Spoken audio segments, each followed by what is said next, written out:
ሁለተኛይቱ የሐዋርያው የጳውሎስ መልእክት ወደ ጢሞቴዎስ ምዕራፍ 1 በክርስቶስ ኢየሱስ እንደሚሆን የሕይወት ተስፋ በእግዚአብሔር ፈቃድ የኢየሱስ ክርስቶስ ሐዋርያ የሆነ ጳውሎስ ለተወደደው ልጄ ለጢሞቴዎስ ከእግዚአብሔር አብ ከጌታችንም ከክርስቶስ ኢየሱስ ጸጋና ምሕረት ሰላምም ይሁን። ሌትና ቀን በልመናዬ ሳላቋርጥ ስለማስብህ እንደ አባቶቼ አድርጌ በንጹሕ ሕሊና የማመልከውን እግዚአብሔርን አመሰግናለሁ። እምባህን እያሰብኩ በደስታ እሞላ ዘንድ ላይህ እናፍቃለሁ። በአንተ ያለውን ግብዝነት የሌለበትን እምነትህን አስባለሁ። ይህም እምነት ቀድሞ በአያትህ በሎይድ በእናትህም በኤውንቄ ነበረባቸው፣ በአንተም ደግሞ እንዳለ ተረድቻለሁ። ስለዚህ ምክንያት እሳት እንደሚያቀጣጥል ሰው እጆቼን በመጫኔ በአንተ ያለውን የእግዚአብሔርን ስጦታ እንድታነሳሳ አሳስባለሁ። እግዚአብሔር የኃይልና የፍቅር ራስንም የመግዛት መንፈስ እንጂ የፍርሃት መንፈስ አልሰጠንምና። እንግዲህ በጌታችን ምስክርነት ወይም በእስረኛው በእኔ አትፈር። ነገር ግን እንደ እግዚአብሔር ኃይል መጠን ስለ ወንጌል አብረኸኝ መከራን ተቀበል። ያዳንን በቅዱስም አጠራር የጠራን እግዚአብሔር ነውና፣ ይህም እንደ ራሱ ሐሳብና ጸጋ መጠን ነው እንጂ እንደ ሥራችን መጠን አይደለም። ይህም ጸጋ ከዘላለም ዘመናት በፊት በክርስቶስ ኢየሱስ ተሰጠን። አሁን ግን በመድኃኒታችን በኢየሱስ ክርስቶስ መገለጥ ታይቷል።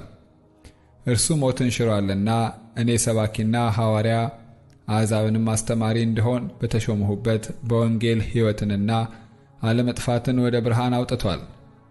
ስለዚህም ምክንያት ይህን መከራ ደግሞ ተቀብያለሁ። ነገር ግን አላፍርበትም፣ ያመንሁትን አውቃለሁና የሰጠሁትንም አደራ እስከዚያ ቀን ድረስ ሊጠብቅ እንዲችል ተረድቻለሁ። በክርስቶስ ኢየሱስ ባለ እምነትና ፍቅር አድርገህ ከእኔ የሰማኸውን ጤናማ ቃል ምሳሌ ያዝ። መልካሙን አደራ በእኛ በሚኖረው በመንፈስ ቅዱስ ጠብቅ። በእስያ ያሉቱ ሁሉ ከእኔ ፈቀቅ እንዳሉ ታውቃለህ። ከእነርሱም ፊሎጎስና ሄሮዋጌኔስ ናቸው።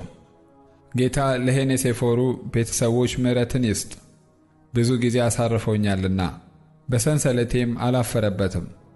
ነገር ግን በሮሜ ባደረ ጊዜ ፈልጎ አገኘኝ። በዚያን ቀን ከጌታ ምሕረትን እንዲያገኝ ጌታ ይስጠው። በኤፌሶንም እንዴት እንዳገለገለኝ አንተ በደና ታውቃለህ።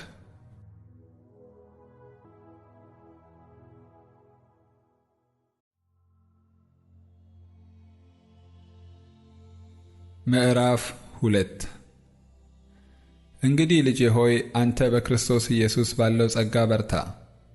ብዙ ሰዎች የመሰከሩለትን ከእኔም የሰማኸውን ሌሎች ደግሞ ሊያስተምሩ ለሚችሉ ለታመኑ ሰዎች አደራ ስጥ። እንደ ኢየሱስ ክርስቶስ በጎ ወታደር ሆነህ አብረኸኝ መከራ ተቀበል። የሚዘምተው ሁሉ ለጦር ያስከተተውን ደስ ያሰኝ ዘንድ ትዳር በሚገኝበት ንግድ ራሱን አያጠላልፍም። ደግሞም በጨዋታ የሚታገል ማንም ቢሆን እንደሚገባ አድርጎ ባይታገል የድሉን አክሊል አያገኝም። የሚደክመው ገበሬ ፍሬውን ከሚበሉት መጀመሪያ እንዲሆን ይገባዋል። የምለውን ተመልከት፣ ጌታም በነገር ሁሉ ማስተዋልን ይስጥህ። በወንጌል እንደምሰብከው ከሙታን የተነሳውን ከዳዊት ዘርም የሆነውን ኢየሱስ ክርስቶስን አስብ። ይህንም በመስበክ እንደ ክፉ አድራጊ እስክታሰር ድረስ መከራን እቀበላለሁ። የእግዚአብሔር ቃል ግን አይታሰርም። ስለዚህ እነርሱ ደግሞ በክርስቶስ ኢየሱስ ያለውን መዳን ከዘላለም ክብር ጋር እንዲያገኙ ስለተመረጡት በነገር ሁሉ ጸናለሁ። ቃሉ የታመነ ነው እንዲህ የሚለው፣ ከእርሱ ጋር ከሞትን ከእርሱ ጋር ደግሞ በሕይወት እንኖራለን። ብንጸና ከእርሱ ጋር ደግሞ እንነግሣለን። ብንክደው እርሱ ደግሞ ይክደናል። ባናምነው እርሱ የታመነ ሆኖ ይኖራል፣ ራሱን ሊክድ አይችልምና። ይህን አሳስባቸው፣ በቃልም እንዳይጣሉ በእግዚአብሔር ፊት ምከራቸው። ይህ ምንም የማይረባ የሚሰሙትንም የሚያፈርስ ነውና። የእውነትን ቃል በቅንነት የሚናገር የማያሳፍርም ሠራተኛ ሆነ የተፈተነውን ራስህን ለእግዚአብሔር ልታቀርብ ትጋ። ነገር ግን ለዓለም ከሚመች ከከንቱ መለፍለፍ ራቅ። ኃጢአተኝነታቸውን ከፊት ይልቅ ይጨምራሉና ቃላቸውም እንደ ጭንቁር ይባላል። ከእነርሱም ሄሜኔዎስና ፊሊጦስ ናቸው። እነዚህም ትንሣኤ ካሁን በፊት ሆኗል እያሉ ስለ እውነት ስተው የአንዳንዶችን እምነት ይገለብጣሉ። ሆኖም ጌታ ለእርሱ የሆኑትን ያውቃል። ደግሞም የጌታን ስም የሚጠራ ሁሉ ከአመፅ ይራቅ የሚለው ማኅተም ያለበት የተደላደለ የእግዚአብሔር መሠረት ቆሟል። በትልቅም ቤት የእንጨትና የሸክላ ዕቃ ደግሞ አለ እንጂ የወርቅና የብር ዕቃ ብቻ አይደለም። እኩሌቶቹም ለክብር እኩሌቶቹም ለውርደት ይሆናሉ። እንግዲህ ማንም ራሱን ከነዚህ ቢያነጻ ለክብር የሚሆን የተቀደሰም ለጌታውም የሚጠቅም ለበጎም ሥራ ሁሉ የተዘጋጀ ዕቃ ይሆናል። ከክፉ የጎልማሳነት ምኞት ግን ሽሽ። በንጹሕም ልብ ጌታን ከሚጠሩት ጋር ጽድቅን፣ እምነትን፣ ፍቅርን፣ ሰላምን አጥብቀ ተከተል። ነገር ግን ጠብን እንዲያመጣ አውቀ ከሰነፎችና ካልተማሩ ምርመራ ራቅ። የጌታን ባሪያ ለሰው ሁሉ ገር ለማስተማር የሚበቃ ለትዕግሥትም የሚጸና ሊሆን እንጂ ሊጣላ አይገባውም። ደግሞም ምናልባት እግዚአብሔር እውነትን ያውቁ ዘንድ ንስሐ ይሰጣቸዋልና ፈቃዱን ለማድረግ በዲያብሎስ ሕያዋን ሆነው ከተያዙበት ወጥመድ ወጥተው ወደ አእምሮ ይመለሳሉ ብሎ የሚቃወሙትን በየዋህነት ይቅጣ።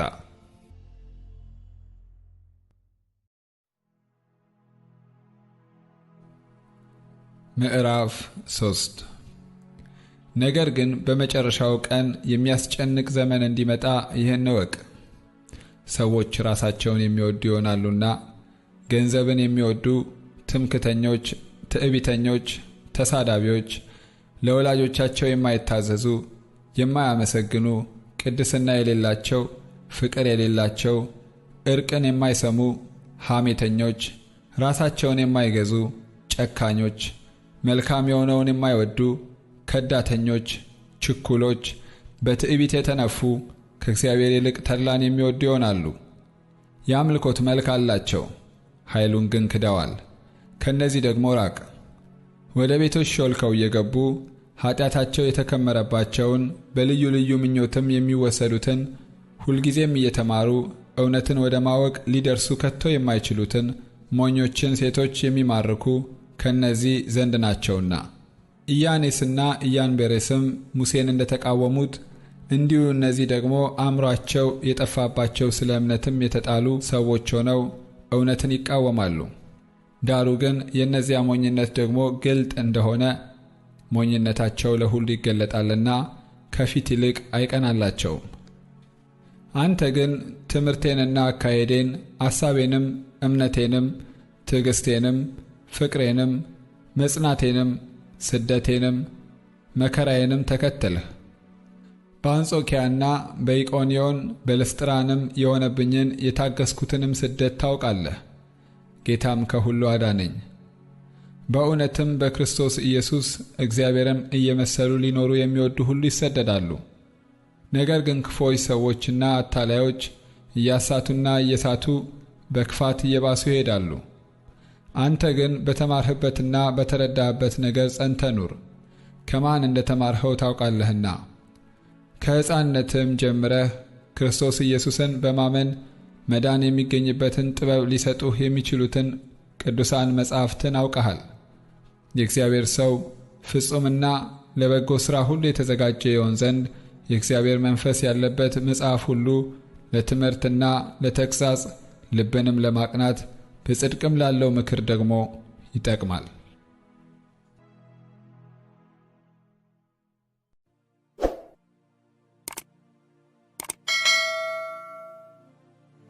ምዕራፍ 4 በእግዚአብሔር ፊት በሕያዋንና በሙታንም ሊፈርድ ባለው በጌታ በኢየሱስ ክርስቶስ ፊት በመገለጡና በመንግሥቱም እመክርሃለሁ። ቃሉን ስበክ፣ በጊዜውም አለጊዜውም ጽና። ፈጽመ እየታገስህና እያስተማርህ ዝለፍና ገስጽ፣ ምከርም። ሕይወት የሚገኝበትን ትምህርት የማይታገሱበት ዘመን ይመጣልና፣ ነገር ግን ጆሮቻቸውን የሚያሳክክ ስለሆነ እንደ ገዛ ምኞታቸው ለራሳቸው አስተማሪዎችን ያከማቻሉ። እውነትንም ከመስማት ጆሮቻቸውን ይመልሳሉ፣ ወደ ተረትም ፈቀቅ ይላሉ። አንተ ግን ነገርን ሁሉ በልክ አድርግ፣ መከራን ተቀበል፣ የወንጌል ሰባኪነትን ሥራ አድርግ። አገልግሎትህን ፈጽም። በመሥዋዕት እንደሚደረግ የእኔ ሕይወት ይሰዋልና የሚሄድበትም ጊዜ ደርሷል። መልካሙን ገድል ተጋድያለሁ፣ ሩጫውን ጨርሻለሁ፣ ሃይማኖትን ጠብቄአለሁ። ወደፊት የጽድቅ አክሊል ተዘጋጅቶልኛል። ይህንም ጻድቅ ፈራጅ የሆነው ጌታ ያን ቀን ለእኔ ያስረክባል። ደግሞም መገለጡን ለሚወዱት ሁሉ እንጂ ለእኔ ብቻ አይደለም። በቶሎ ወደ እኔ እንድትመጣ ትጋ። ዴማስ ያሁኑን ዓለም ወዶ ትቶኛልና ወደ ተሰሎንቄም ሄዷል። ቄርቂስም ወደ ገላትያ፣ ቲቶም ወደ ድልማጥያ ሄደዋል። ሉቃስ ብቻ ከኔ ጋር አለ። ማርቆስ ለአገልግሎት ብዙ ይጠቅመኛልና ይዘኸው ካንተ ጋር አምጣው። ቲኪቆስን ግን ወደ ኤፌሶን ላክሁት። ስትመጣ በጢሮአዳ ከአቅርጳ ዘንድ የተውሁትን በርኖሱንና መጻሕፍቱን ይልቁንም በብራና የተጻፉትን አምጣልኝ። የናስ አንጥረኛው እስክንድሮስ እጅግ ከፋብኝ። ጌታ እንደ ሥራው ይመልስለታል። አንተም ደግሞ ከእርሱ ተጠበቅ፣ የምንናገረውን እጅግ ተቃውሟልና። በፊተኛው ሙግቴ አንድስ እንኳን አልደረሰልኝም፣ ሁሉም ተውኝ እንጂ። ይህንም አይቁጠርባቸው። ዳሩ ግን የስብከቱ ሥራ በእኔ እንዲፈጸም አሕዛብም ሁሉ እንዲሰሙት ጌታ በእኔ አጠገብ ቆሞ አበረታኝ፣ ከአንበሳ አፍም ዳንሁ። ጌታም ከክፉ ነገር ሁሉ ያድነኛል፣ ለሰማያዊው መንግሥት ይጠብቀኛል። ለእርሱ ከዘላለም እስከ ዘላለም ክብር ይሁን፣ አሜን። ለጵርስቅላና ለአቂላ ለሄኔሴፎሩም ቤተሰቦች ሰላምታ አቅርብልኝ። ኤርስጦስ በቆሮንቶስ ቀረ፣ ጢሮፊሞስን ግን ታሞ በሚሊጥን ተውሁት። ከክረምት በፊት እንድትመጣ ትጋ። ኤውግሎስና ፑዴስ፣ ሊኖስም፣ ቅላውዲያም ወንድሞችም ሁሉ ሰላምታ ያቀርቡልሃል። ጌታ ኢየሱስ ክርስቶስ ከመንፈስ ጋር ይሁን። ጸጋ ከእናንተ ጋር ይሁን፣ አሜን።